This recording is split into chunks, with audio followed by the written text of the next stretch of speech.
Brahmacharini Ruby दीदी, संघस्थ आरिका विजिज्ञासा श्री माता जी अगले समीचीन विकल्प के साथ।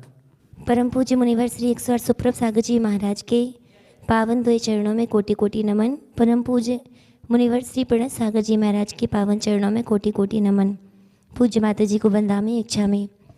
पूज्य मुनिश्री, मेरी एक जिज्ञासा है कि कतिपय लोग बोलते हैं कि आरिकाएँ आरिका दीक्षा नहीं दे सकती हैं, तो मैं आपसे पूछना चाहती हूँ कि आगम में इसका क्या प्रमाण है और क्या आरिका दीक्षा देने के लिए गणनी ही होना आवश्यक है? तो कृपया कर समाधान दीजिए। नमोस्तु मुनिश्री, नमोस्तु नमोस्तु। आगम की जो व्यवस्था है वहाँ ये स्पष्ट समझना होगा कि जिनको दीक्षा देने का अधिकार आगम ने गुरुओं ने दिया है वो ही दीक्षा दे सकता है। अर्थात मुनिराज शुल्लक आदि की अपेक्षा से या दीक्षा देने की अपेक्षा से अगर कोई सर्वोत्कृष्ट पात्र कहा है तो वह आचार्य परमेश जी, क्योंकि उनके स्वरूप को ही समझाते हुए आचार्यों ने कहा है जो दीक्षा शिक्षा देने का पुरुषार्थ करते हैं 36 मूल गुणों को धारण करते हैं वे आचार्य परमेश जी होते। इसलिए मुख्य दीक्षा देने वाले कोई योग्य पात्र यानी योग्यता रखते हैं तो वे आचार्य परमेश जी। रही बात कोई कभी मुनिराज भी दीक्षा देते हुए देखने में आता है, कई बार कोई आरिका जिनको गणनी पद दिए बिना भी दीक्षा देते हुए देखने में आता है।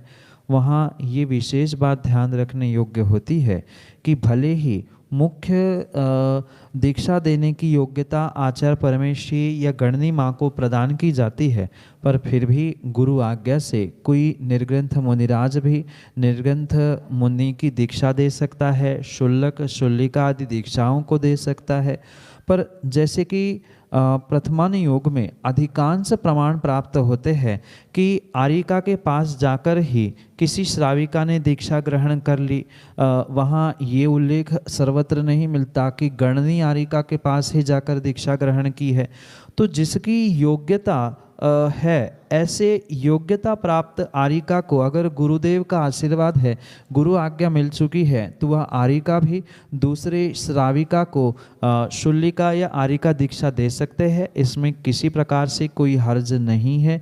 जैसे एक मुनिराज गुरु आज्ञा से किसी श्रावक को शुल्लक या मुनिराज बना सकते हैं, बिल्कुल इसी प्रकार से एक आरिका भी भले ही वह गणनी हो अथवा ना हो, पर गुरु की आज्ञा है और गुरु उस आरिका को दीक्षा देने के लिए योग्य समझ रहा है, तो दीक्षा देने में उस आरिका को आगम के परिप्रेक्ष्य में कोई दोष नहीं है। पर पुनः पुनः ध्यान दे, वहाँ गुरु आज्ञा और गुरु आज्ञा के अनुसार गुरु की नज़रों में उस आरिका की योग्यता आदि सब कुछ तय करती है कि वह दीक्षा दे सकती है कि नहीं दे सकती। जैसे कि प्रथमानियों के भी प्रमाण प्राप्त होते हैं, जितनी भी श्राविकाओं ने दीक्षा ग्रहण की है वहाँ पूर्ण रूप से आरिका के पास पहुंचकर ही दीक्षा ग्रहण की, ऐसा उल्लेख मिलता है।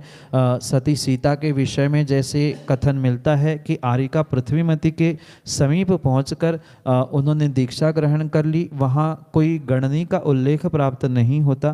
पर इसीलिए गणनी आचार आदि की व्यवस्था जो आगम में लिखी है उनकी भी अवहेलना ना हो, इसलिए गुरु आज्ञा से ही ये सब कुछ कार्य होना संभव है। यही आपके लिए सम्यक समाधान।